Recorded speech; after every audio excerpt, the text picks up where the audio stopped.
just filled with gratitude today. I want to start by just thanking our practitioners. Whew, the amazing work that they do on so many levels, in so many ways. You notice Lissa Rowe is so involved in teaching around here. She was up here twice today. We have meditation starting with Laura. We have all these amazing things that are happening around here. Right now, we have Amika and Deborah holding high watch. May look like they're not doing much, but trust me, they're giving me all kinds of energy to be up here.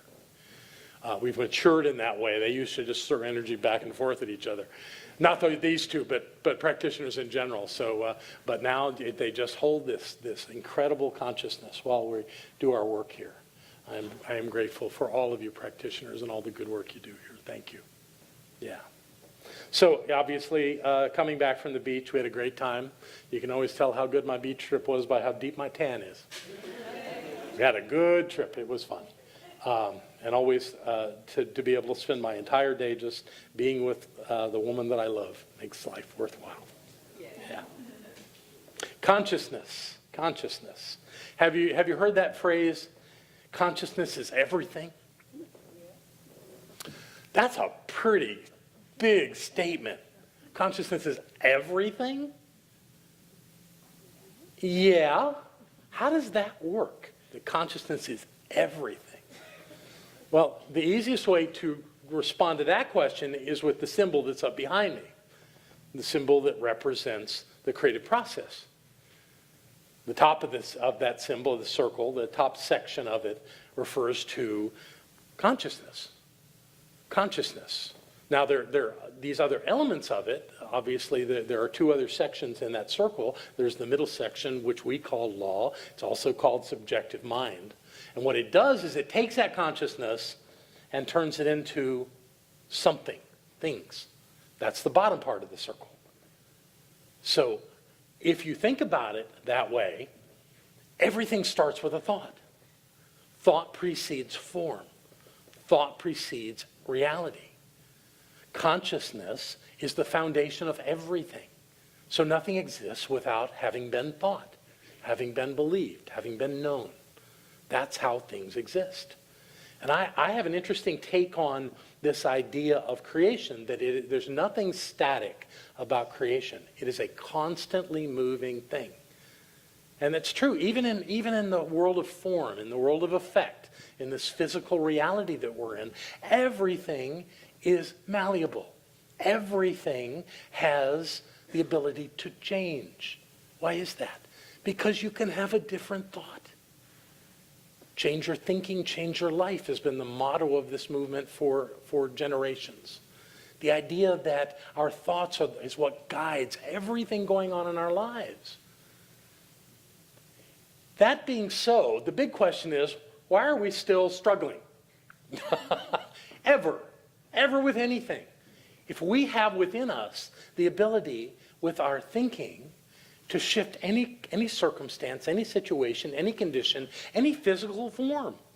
We have within us the ability to do that. Yet we still have stuff going on. Anybody here have nothing going on in their lives that they'd like to change? Yeah, we pretty much generally, the human experience is that we have something we'd like to change. It's called desire. I want something, or I want something to go away. All of us want something. And that's not a bad thing. In fact, that's a good thing. I think that's one of the tools that we use to figure out where we're going in this life. It's our tool for exploration. It's our tool for creation. What do I want? My teacher, Rocking Bear, used to always start conversations with that. Okay, you drove all the way up here to the lodge. What do you want? And I often didn't want to think about what I wanted. I just kind of wanted to be there with him. But that was never a good enough answer. What do you want? What are you creating in your life? What is your focus? An interesting thing about this desire thing, though, is that things don't change based on desire. Things change based on the subject of your thought. So if you have a thought about something you don't want in your life, you're creating that thing in your life. That's why people always go, I don't want cancer in my life. No, but you've been thinking about cancer. At some level, you have a consciousness that has in it the idea of cancer. And I'm being very blunt. I know that. Because some of you have gone through amazing processes with this thing called cancer. And other things, similarly. But the idea is that what you're focused on, what you have, even in the darkest crevices of your mind, are the things that are being created into your life. One way to know what's in your consciousness is look at your judgments. Look at when you point out there and see something wrong somewhere. Or maybe you're pointing over here. And you don't like what you see, and it's really bothering you. It's not bothering you because it's happening over there. It's bothering you because it's going on inside of you. There's nothing you ever got upset about that wasn't already happening inside of you. This is the nature of consciousness. And what we do is we draw to us these things that support our subject matter of our thinking. All of us are doing it all the time. And if it's upsetting us, then what's happening is life is just screaming at us to pay attention to what's going on in our consciousness so that we can shift it, because it's completely changeable. Nothing that's going on in your consciousness or mine is static and unchangeable. Everything is changeable. Everything about life is changeable. So if you don't like what's happening, don't look out there for an answer.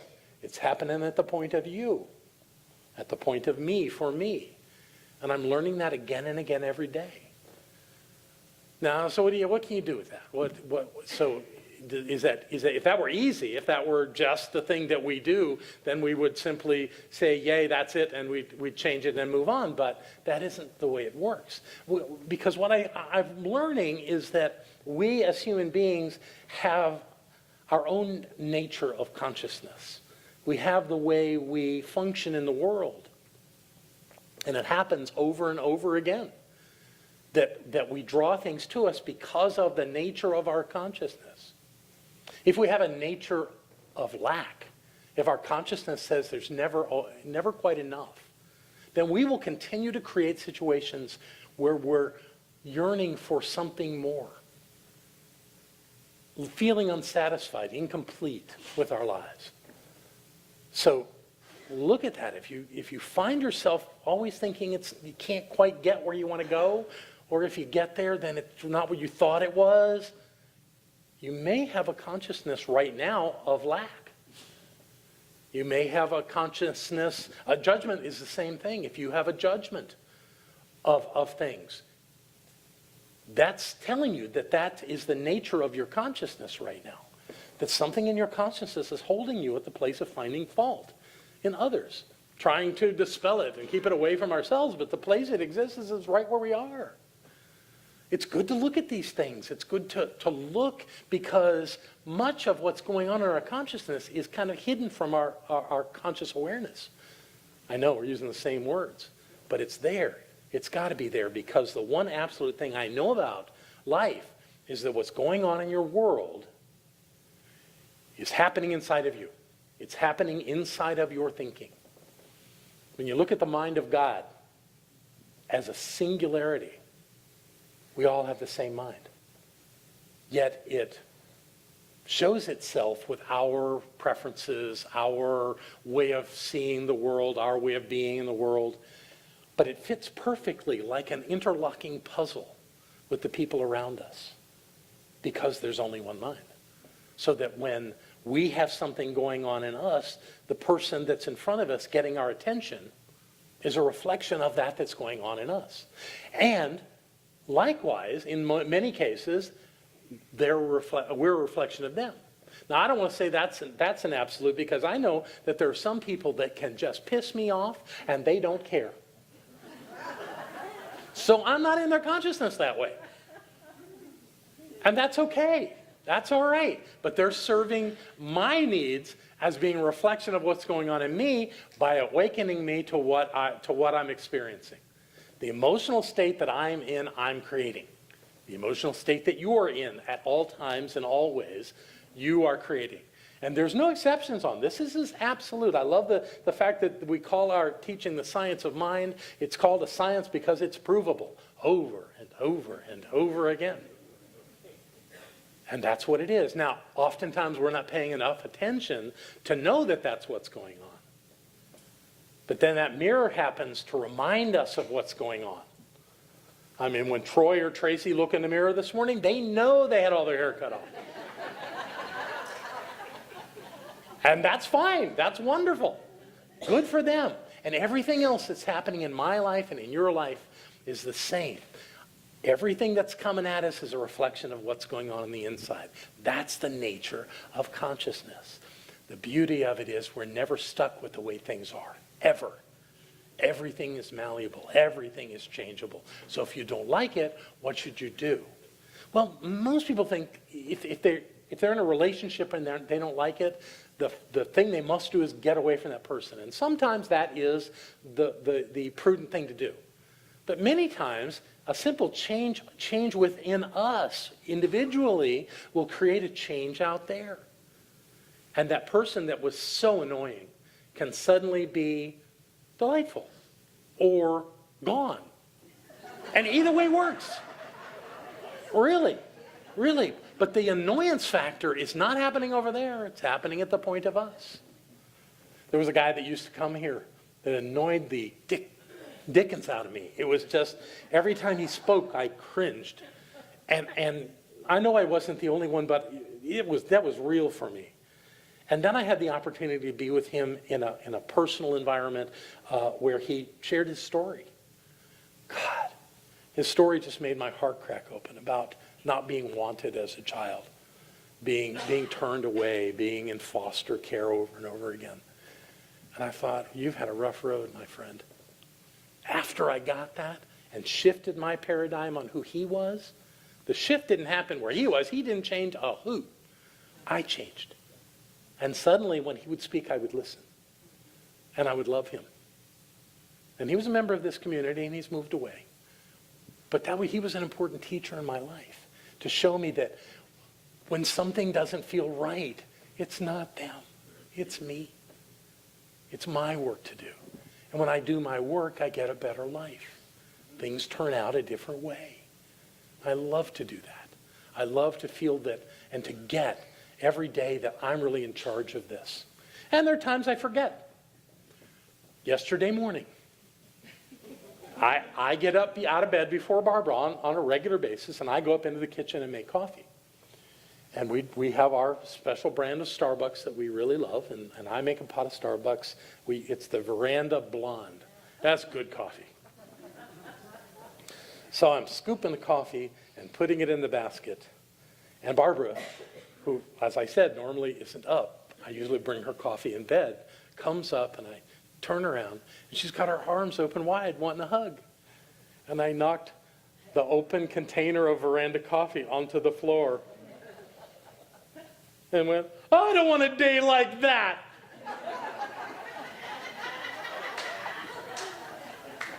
And that's how you can get in trouble.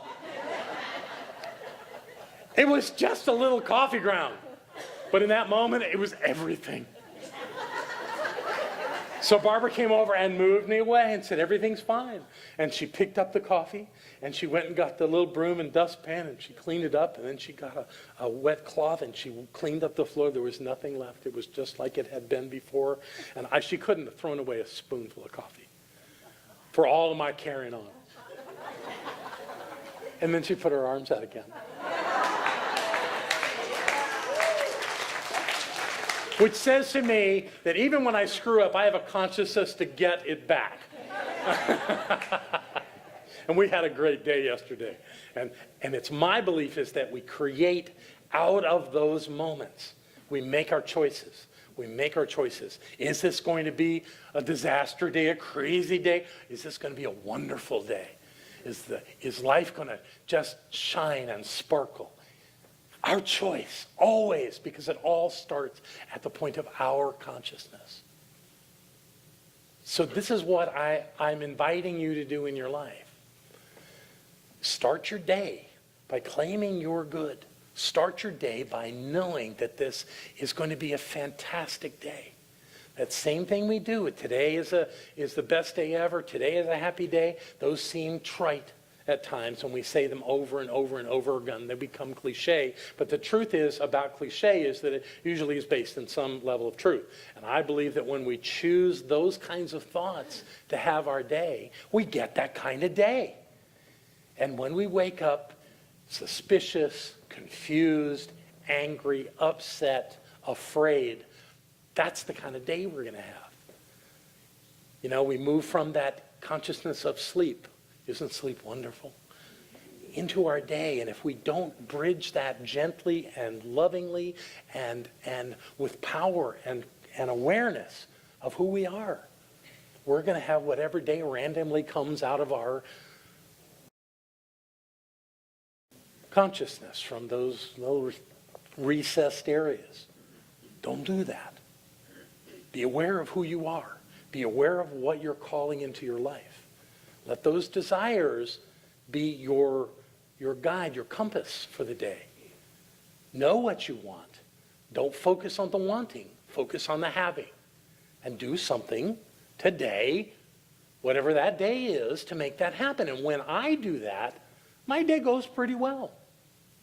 As soon as we were done, got that coffee brew, Barbara and I sat down and did our treatment work. We do treatment work virtually every morning. There are mornings where it doesn't happen like we'd like it to, when we're up at 4 a.m. getting in the car going someplace, but we talk it through while we're driving instead of actually doing treatment. But and I'm not saying treatment isn't a great thing. Treatment is a wonderful thing. I use it as my spiritual practice. But if that's not your thing, don't think you're lost. You're not. Also, I want to talk to you just for a few minutes about this practitioner thing that we do. I think having practitioners is an extraordinarily valuable tool. Going to one of our practitioners and telling them what your heart's desire is and having them know that with you really works. That's not what most people do. Most people go and share what's not working in their life, what's wrong, what's messed up. Or they do share what they would like to see happen even though they haven't a clue how they're going to get it. The beauty of practitioners is they don't care. They don't care. They just love you. And they know who you are. So they know that you can have that thing that you're saying you want. And that gives them the absolute clean and clear ability to know that with you and have that result happen. And this is the thing about practitioners. They cannot change your consciousness. They can create a condition in your life. They absolutely, I've seen it happen so many times. You should see them do it for themselves. Lynn Villa can tell you. Thomas Young can tell you. A lot of them can tell you when they've asked for treatment, when things were tough. And it all came through. We have amazing ability to do that. But that's not a point of change in consciousness. It's a creation of a condition through the lending of consciousness. So that once you talk to that practitioner and they do their treatment work and you see that thing happen in your life, great, that's wonderful. What's the next thing that's going to happen in your life? Well, unless you've got that practitioner and retainer, what's going to happen is based on your consciousness. And it's going to look a lot like that thing you had before you talked to the practitioner in the beginning. Unless you shift your consciousness. That's where the work is. That's what we're working on. Is changing our consciousness to get the outcome that we desire every time. Without any extra effort. Simply by knowing the truth of who we are. And knowing that we are greater than any condition that we've ever experienced. We created the condition. We created it, so we can change it. That's absolutely true. Creator is always bigger than creation. And that's on a cosmic level, and it's on an individual level. So never think that your problem is insurmountable. Never think that you're not more powerful, that it somehow has a power over you. That's a lie. And if you tell yourself that lie, then you live in that hell. No need. Don't do that. Live in the light. Live in the knowing that you are an incredibly powerful being and that you are able to do whatever you can. Barbara's on a little kick right now that has influenced me. She's decided to say yes in her life. And I'm expanding on that from my work to say that what I'm going to say to everything is, yes, I can. Everything that I desire, I can have that. Everything that I choose to create in my life, I can do that. I can make that happen. I can achieve whatever outcomes I set my mind to. And if I can do it, you can do it. There's no difference. I don't have more of God than you do. God exists infinitely at the point of me and infinitely at the point of you. So you set your mind to what you want. You be clear about who you are. And the outcome is inevitable. It must happen. Now, weird things happen now and again. Out of our consciousness, Deborah Belcher, who's over there holding high watch for us, was in one of those things just recently where her car was destroyed. But she's good. She's fine. She knows who she is. She just gets to get a new car. So don't let those moments where something slips out of your consciousness that you don't like, that looks a little ugly to you, go, okay, what do I want? And then put your focus on that, and you'll get it. Because this that I'm explaining to you right now is the nature of consciousness. Nobody is exempt. We're all in this together. And one of the best things we've learned how to do as a community is support one another in knowing the best for each of us, seeing the highest and best. Not having to go through the thing that I had to go through with that guy a few years ago, but to know that all of us are divine beings. All of us are the substance of love, and all of us can create the life we choose. And it's all good, because it's all God, and that means it's all you. I love you very much. God bless you.